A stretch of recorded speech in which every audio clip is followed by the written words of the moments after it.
If your brain is dead, not operating, but your mind is operating, that clearly indicates that the mind is not the brain. But what is it? I don't know. He doesn't know. You can't answer that question right now. Maybe someday we'll be able to answer it.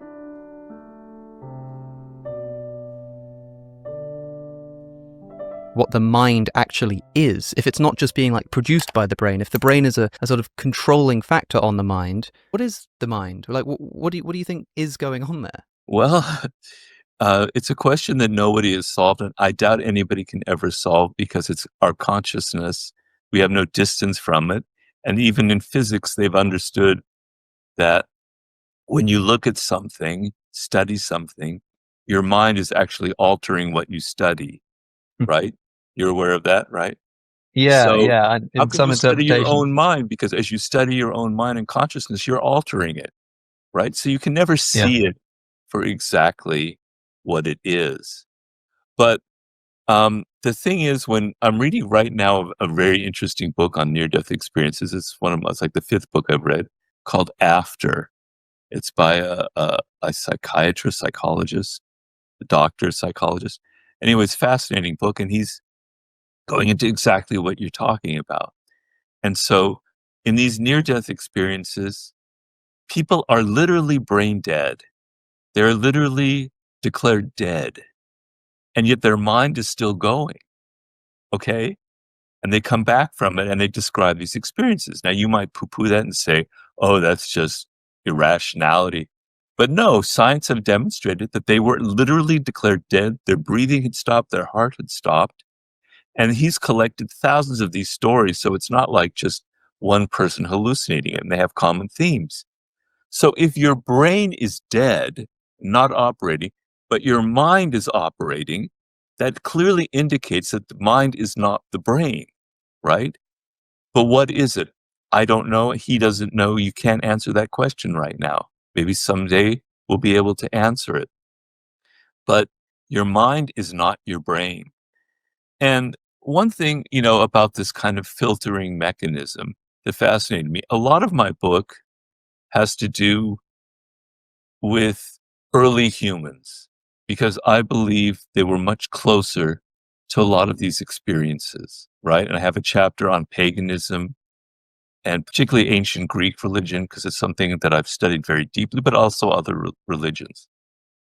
And in the pagan world, they were much closer to human consciousness and how weird it is to be a conscious animal, to be hearing voices in your head, to be hearing yourself telling you things.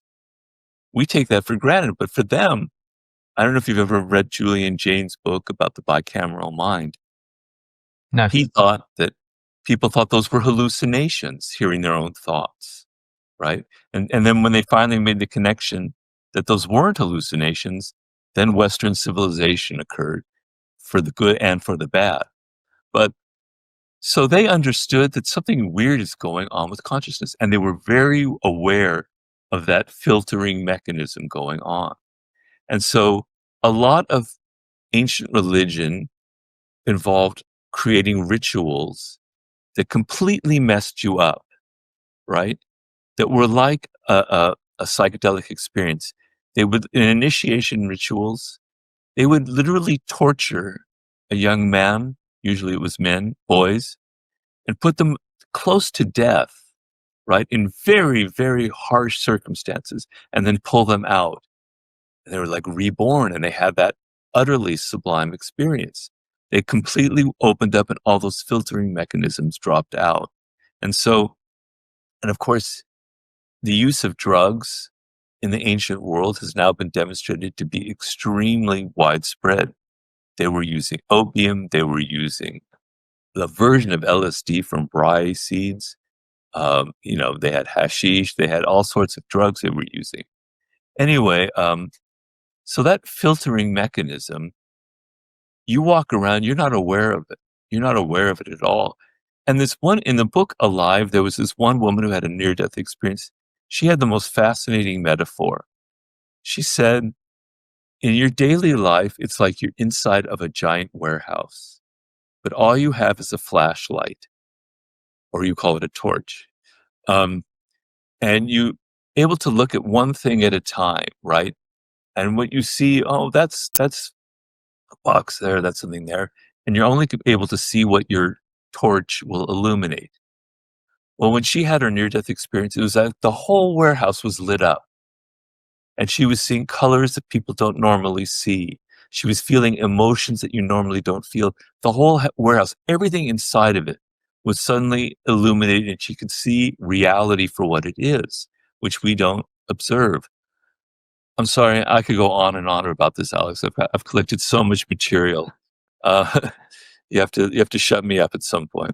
No, I hope that you do, because I'm just as interested in this as you are, I think, but not to the extent that I've actually done all of the research that you have. And so it's a great opportunity to dive into some of that. I mean, a few things you said jump out at me. I mean, one thing is to say, if the research shows that, at least with psychedelics, as the mind opens, the brain activity goes down, the next obvious question is, well, what happens when that brain activity goes down to zero? You know, if the mental activity is going up and up, if the mind is opening and opening and opening, you know, I'll sort of leave that question open in the air.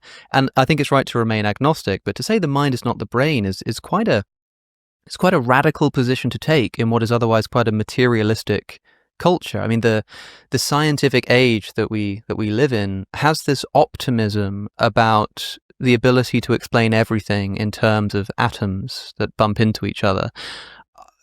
Are you suspicious of that? And if so, has that been a result of recent research, or has that been something you've sort of always been thinking about? Well, I have a side of me that's very into the materialistic way of looking at things, Hmm. but as you get older, things shift a little bit. But I don't know if this is related to your question, but one thing that's been on my mind is the idea of the invisible.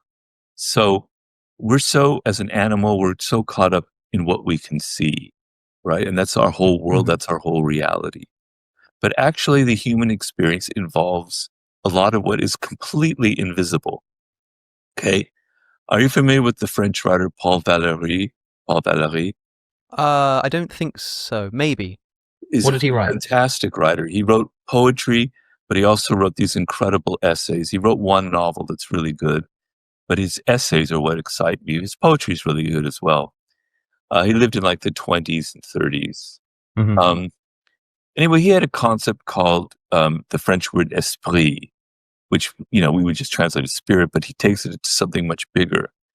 And he says that this, you could almost like abstract it from an individual and say that the human world is operating under this esprit. I mean, Hegel called it Geist, so it's similar, I suppose, in some ways to the Hegelian concept.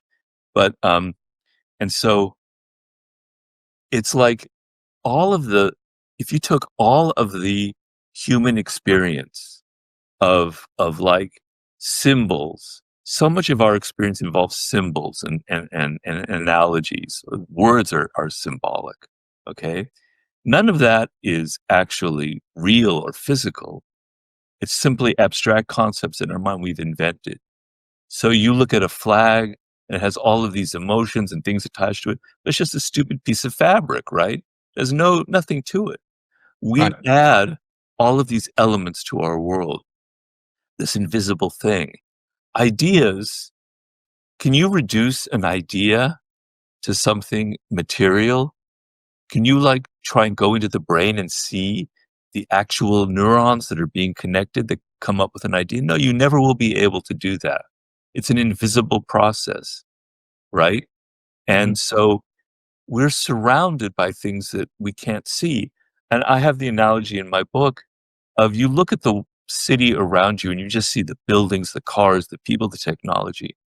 But if you had a different sense, you could see the invisible, you could see all of the ideas and the struggles and the mental world that went into creating all of this thing, all of the stuff that's around us. So we're enveloped in things. Communication between humans is not something, when I tell you something that moves you, that hits you in the gut, and we have this kind of connection, like some people who have fallen in love have, you can't reduce that to a material thing. The communication between people, what is that? So much of our experience cannot be reduced. It simply cannot be reduced, but we live in a very reductive times where everything has to be reduced to a smaller and smaller and smaller thing, and to the point where if everything becomes an algorithm, it's not that reality is an algorithm, it's that we've transformed our world into something small and algorithmic.